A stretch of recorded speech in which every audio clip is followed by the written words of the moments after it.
Welcome to the Korea Daily Briefing for March 30th, 2026. Let's get into the top stories making headlines today. South Korea's benchmark Kospi index plunged nearly 5% at the open on Monday as the Middle East conflict entered its fifth week.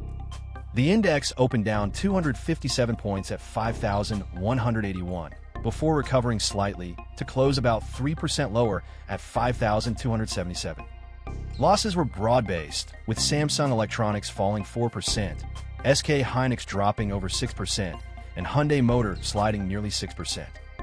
This follows last week's massive foreign sell-off, with investors having dumped over 51 trillion won in Korean stocks since February.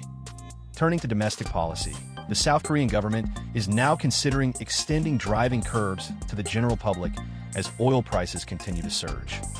Finance Minister Koo Yoon-chol said restrictions on passenger car use could be expanded if crude prices climb to $120 to $130 a barrel.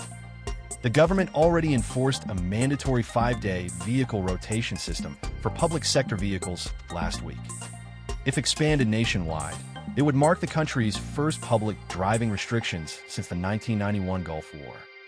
In entertainment news, Red Velvet's Irene released her highly anticipated first solo studio album, Biggest Fan, today. The 10-track album dropped at 6 p.m. Korean time, alongside a music video for the pop dance title track. Irene has also announced a solo Asia tour kicking off in Seoul in May, with stops in Taipei, Macau, Singapore, and Bangkok.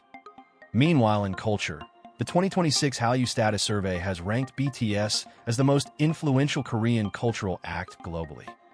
The survey, conducted across 30 countries with over 27,000 respondents, was released by the Ministry of Culture, Sports, and Tourism.